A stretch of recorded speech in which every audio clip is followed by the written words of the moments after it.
Hello and welcome to Rajya Sabha Television. You're watching The Big Picture with me, Rausan Pereira. The Trump administration on Friday expressed doubts over Pakistan's intentions in arresting terrorist Hafiz Saeed, the mastermind of the 2001 parliament attack and the 2008 Mumbai terror attack, saying his previous arrests made no difference either to his activities or his outfit, the Lashkar-e-Taiba. Hafiz Saeed, a UN-designated terrorist, was arrested on Wednesday, the seventh time since December 2001, when he was nabbed in the immediate aftermath of the terrorist attack on the Indian Parliament. The US said it remains concerned about terrorist groups that continue to operate in Pakistan, such as the Jaish-e-Mohammed, Lashkar-e-Taiba and the Haqqani network. The US and officials said welcomes Prime Minister Khan's pledge that Pakistan will not allow its soil to be used by terror groups. On this edition of The Big Picture, we will analyze how serious is Pakistan in dealing with terror. Joining me on the program today are Shiv Shankar Mukherjee, former ambassador, Jayadeva Ranade, security and intelligence expert and former additional secretary, cabinet secretariat, and Major General Ashwani Siwach, retired strategic affairs expert. Thank you to all my guests for joining me on this edition of The Big Picture. So, Ambassador, I'd like to begin the program with you. Is it just window dressing or is Pakistan serious this time around? It's obviously, to anyone who knows Pakistan's recent history, it is obviously window dressing. In fact, I believe the US government has described it as window dressing, which is quite an accusation, since it is just a couple of days before the Pakistani Prime Minister Imran Khan lands up in the US for talks with the US President. We've seen this before. I'm sure your viewers would have seen our spokesperson from MEA when he was asked the same question. I think his calculation was that in the last few years, it's been something like 8 or 10 times when this charade of arresting Hafiz Saeed has been gone through by the government of Pakistan. At the present moment, and in the past also, the motivation has been the same. Whenever Pakistan is under pressure, politically and otherwise, regionally and internationally, and has to buttress its anti-terrorism credentials in however hypocritical a fashion, this charade of arresting somebody, putting him in either house arrest or detention or arrest is gone through. Right at the moment, I think Pakistan is, in some senses, I feel a little bit of in a retreat mode. Opening up the airspace, arrest of Hafiz Saeed, other things, the lessening of infiltration across the line of control as far as India is concerned during this summer. The pressure exerted on Pakistan by the US, the impatience shown by the US about Pakistan not doing enough to curb terrorism, even against American interests in Afghanistan, as well as particularly the pressure exerted by the Financial Action Task Force, which, where Pakistan is on notice for drying up all sources of support, and particularly financial support for terrorists, and particularly because the FATF has teeth. Their blacklisting of Pakistan is followed by action. So there we go again, as I would say. What does it mean? It means nothing. Right. It means nothing as far as Pakistan's basic policy of hostility towards India and of undertaking actions inimical to India's interests is concerned. No. The answer is, can we trust Pakistan? No, we can't. Okay. That having been said, Mr. Ranade, so the first reaction, official reaction, I mean, if you can call it that, was on Twitter from US President Trump, who in fact said that it was US's pressure that has worked, and that's what ensured Pakistan arrested Hafiz Saeed. And here now you have an official coming out and saying it's window dressing. What do you make of that? Well, I think I tend to agree with what Ambassador Mukherjee said, that this has happened before. It's all in that sense a deja vu 7 times over. But there is a slight difference this time, in the sense that I think Imran Khan has taken 3 or 4 steps in order to show that Pakistan is thinking differently at this point in time. But each one of them is designed to project a kind of attitudinal change which doesn't exist on the ground. Trump's tweet is fine. I mean, he has said that it's US pressure. US pressure to arrest Hafiz Saeed is a very tactical short-term thing. What really matters is whether they keep him under arrest, genuine arrest, even after the FATF meeting in October, and further what happens. Because the infrastructure, just LET's infrastructure, JUD's infrastructure under Hafiz Saeed is quite extensive and it's international. So are they going to start shutting it down? It will be visible to a number of countries, including us. Are they going to start dismantling the other terrorist networks that are there? And I think the evidence will come out if it actually happens. Personally, I share his, I would say, very acute skepticism. I doubt if it will happen. The army, the ISI, they are all involved. They have been virtually indoctrinating the Pakistani public over the years, including through school, the kind of textbooks that they are taught. So I find it very, very hard to believe, really. And Hafiz Saeed, let me conclude by saying, is only one individual. There are others who are floating around who also need to be tackled. Absolutely. So you know, since we are here, General, is Imran Khan,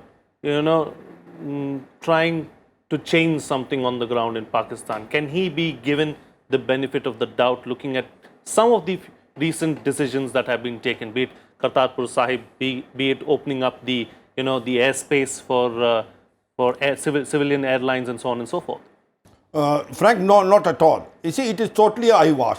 The point is that as on today, he is behaving differently for a different audience. Now, as far as Kartarpur corridor is concerned and airspace is concerned, what it requires is some sort of respectability, some sort of talk with India. And this talk and respectability will give him some leverage in financial action task force.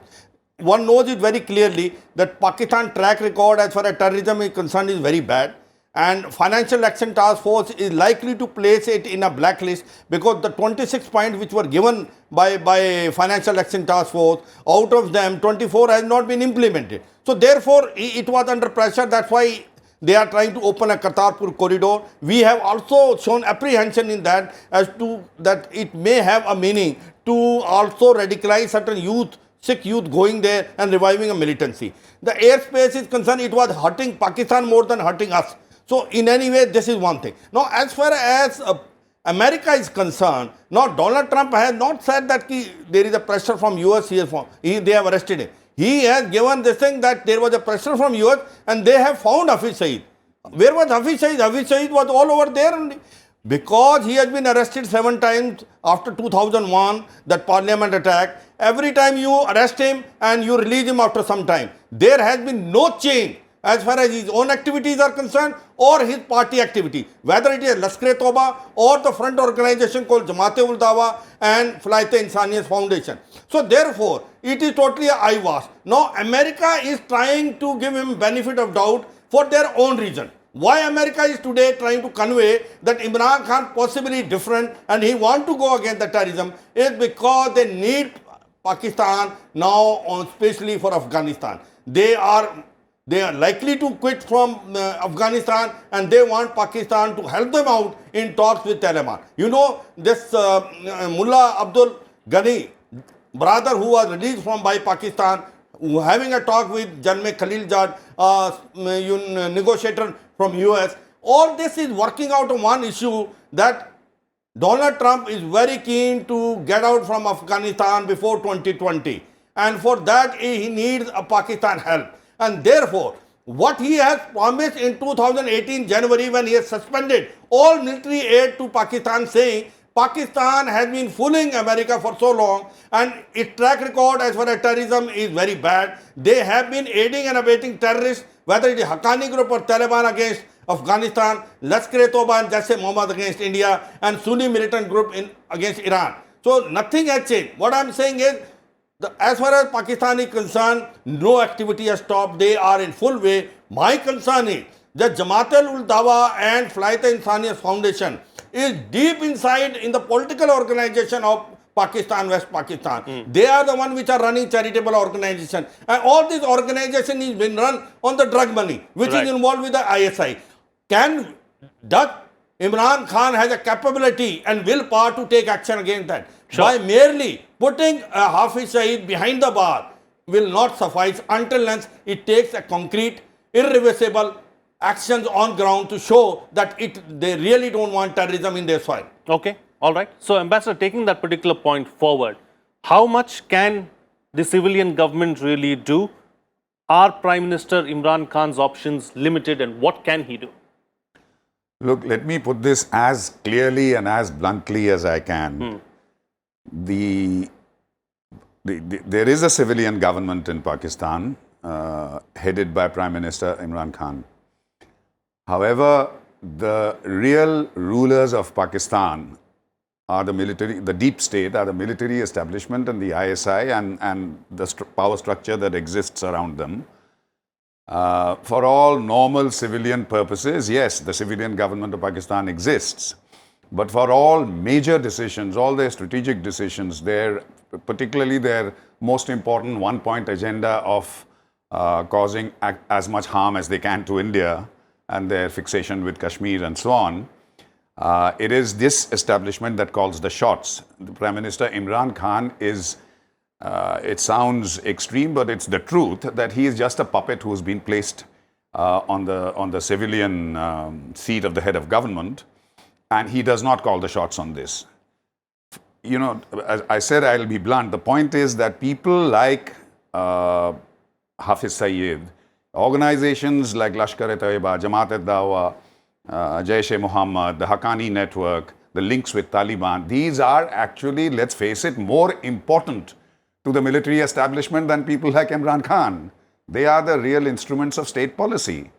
They may be shuffled and used for public relations purposes occasionally, like in this present instance, but they are really they are not merely tools that are being used by ISI and so on. They are part of their state assets. The Major General is absolutely right. At the present moment, apart from the pressures that I mentioned, there are talks going on between the US and the Taliban, where actually the US seems to be giving away the whole house in its hurry to get out of Afghanistan. They are willing to talk to the Taliban without the presence of the democratically elected Afghan government. I mean, they were there only in the last round of talks as individuals, not even as a group. So that shows the US impatience of wanting to get out at any cost. And for that, they need the Pakistanis, who were invited in the last round of talks, to deliver the Taliban.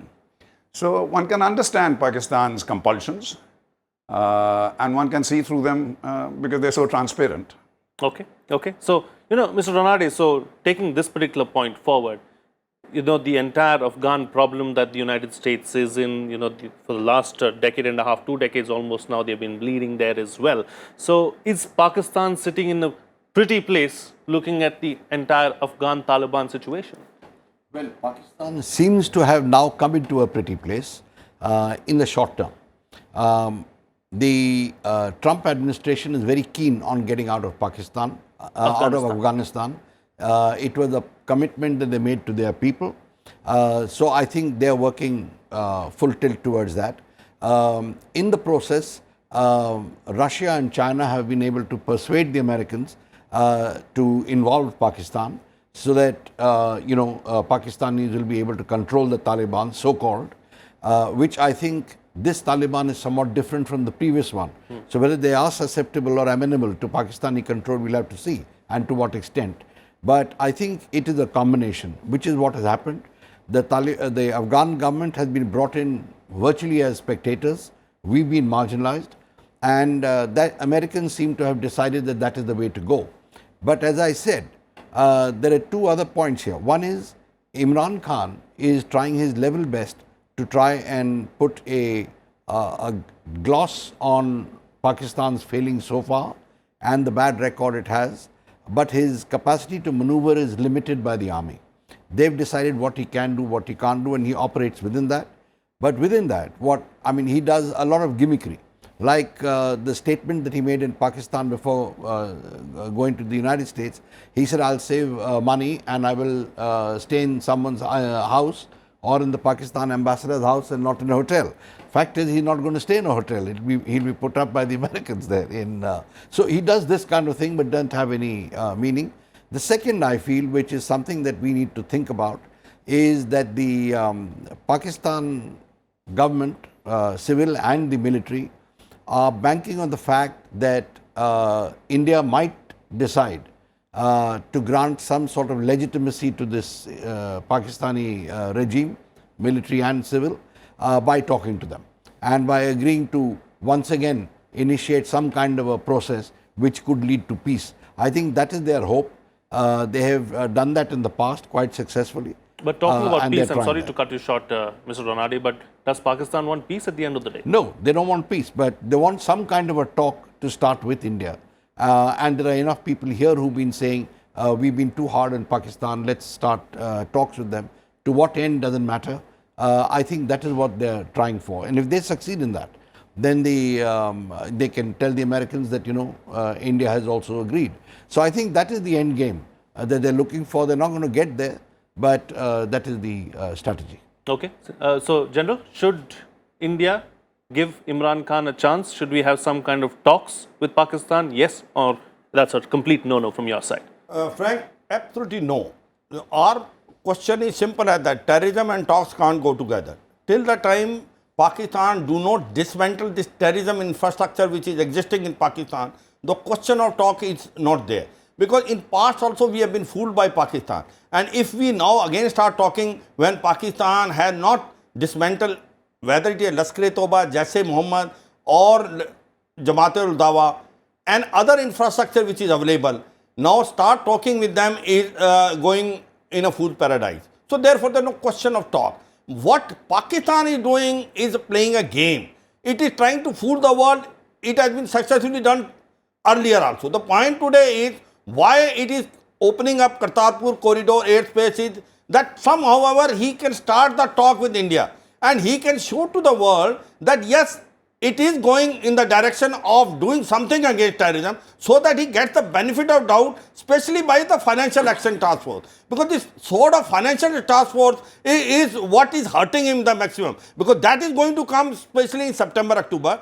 If Pakistan is declared as a black, or if it downgraded into a blacklist, it will be the third country after Iran and North Korea. The impact will be, there will be no investment, World Bank will not give a loan to them. As it is financially today, they are in a bad state. They only have a foreign exchange reserve of $10.2 billion, less than even Afghanistan, cannot even look after 2 months of imports. And they have got a debt of $94 billion, which will be added $62 billion of China-Pakistan economic corridor. They need $4 billion every year to pay the interest of the loan which they have taken. So having said so, their sort of financial attraction for is what is hurting them. And that's why, just to fool them that we are doing something, they want some sort of talk with India. India must not be fooled. Whether Kartarpur corridor, they will open it because we have a diplomatic pressure which has been exerted by India. But as far as the talks are concerned, they should never start until Pakistan is serious. It takes concrete evidence and irrefutable and irreversible action on ground, which I don't think Pakistan is going to take it, because the deep state, which is their ISI and Pakistan army, is not going to allow Imran Khan that leverage. Right. So, looking ahead now, Ambassador, there's the big meeting between Prime Minister Imran Khan and US President Donald Trump. What can we expect out of that? Is the Trump administration now going to make it clear to Imran Khan that action must be taken? Do you see that happening? What's likely to happen? Well, I personally feel, having served in Washington, two things are likely to happen. One is the public, the statements that will come out in the public, and one is the private understandings that would be reached in those talks. Behind closed doors. Yes, and there may be striking differences between the two.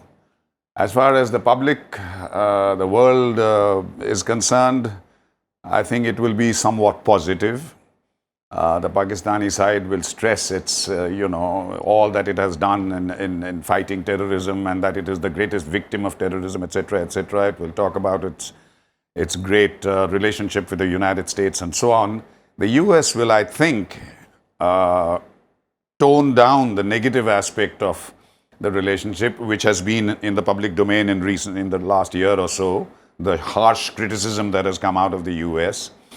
There may be the anonymous leaks to the media from some unnamed State Department official, which will give the somewhat real picture that yes, we've been very tough with Pakistan and so on and so forth. Privately, I think the US will make it clear that they need Pakistan for the situation in Afghanistan, where they're trying, where they're determined to get out, and therefore that means they need Pakistan not just for the logistical help in getting out, but really to deliver the Taliban. And they will probably tell Pakistan, don't forget that over the last 40 years or so, since 30 odd years since Zia's time, Pakistan still has really solid relationships with the Pentagon. There is a part of the US military that still has fond memories of their collaboration with the Pakistani jihadis and the Pakistani army when the Russians occupied Afghanistan. So it'll be a mixed bag. I think they will promise to bail out Pakistan and not let it sink financially, provided they play ball as far as Afghanistan is concerned, but that will be more of a private understanding. Okay. So in that scenario, and as Pakistan and the United States come closer on Afghanistan, that looks like the likely scenario going forward. What must India do, Mr. Ranade? I think India has to be very well, to say watchful is an understatement. We have to be prepared on two counts. I think one, we should treat the current lull in terrorist attacks as a temporary phenomenon, and we should gear up for the possibility of more things happening. As I said, after October, after the crunch time as far as Pakistan is concerned is over, and if this visit gets some understandings for Pakistan, then the pressure on them will be eased. So I think we have to keep that in mind. The second, something that doesn't factor in very often, is our Kashmir issue. And I think that's been an area where people have been meddling. In fact, China, as you know, has claims, laid claims, Pakistan, of course. So we have to tackle Kashmir on our own and do it in a manner that, we solve the problem without necessarily talking to others. So, and the third is keep hammering home the point that Pakistan continues to be actively involved in terror and in terrorism, and keep pointing out where the funding, etc., is going on. Because my own assessment is that the FATF pressure on Pakistan, to a large extent, is because of virtually the campaign that we mounted of terror. Otherwise, it wouldn't have happened. That should not be eased. And as I think the other panelists have also said, we should be very clear that we are not going to give any form of legitimacy to Pakistan by engaging in any talks with them.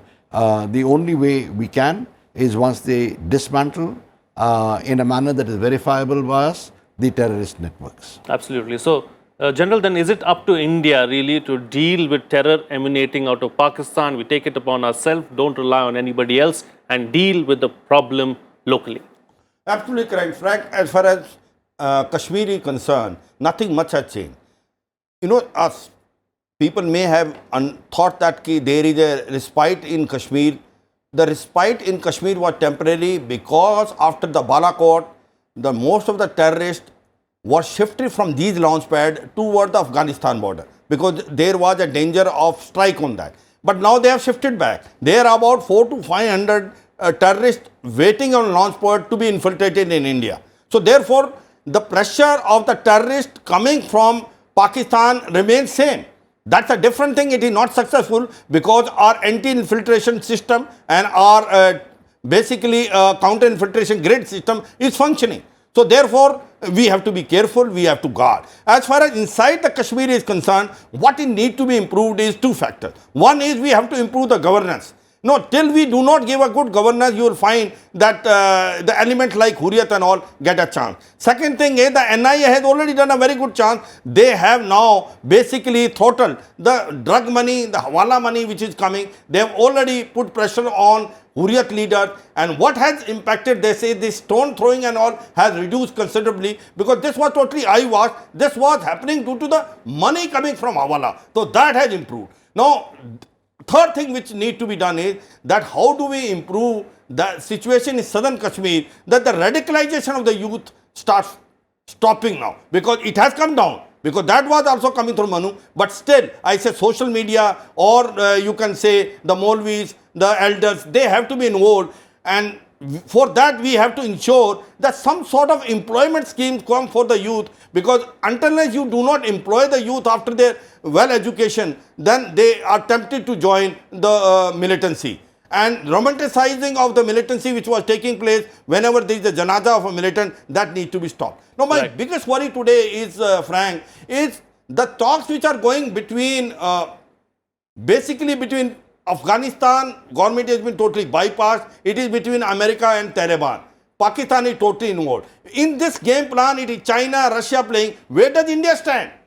Possibly India is nowhere. So therefore, let's be realistic that the chances of America going out of Afghanistan is real, maybe in another 6-7 months. So we must also try to diplomatically or some through backdoor channel open some front with all the actors and characters which are involved in Afghanistan and remain relevant there. Because Charbar which was to be made is also now, a lull has come after America has put a lot of sanction against Iran. So my concern is that let's not be irrelevant in Afghanistan. Let's be relevant by sort of putting pressure and engaging with all actors and characters diplomatically and also through third channel.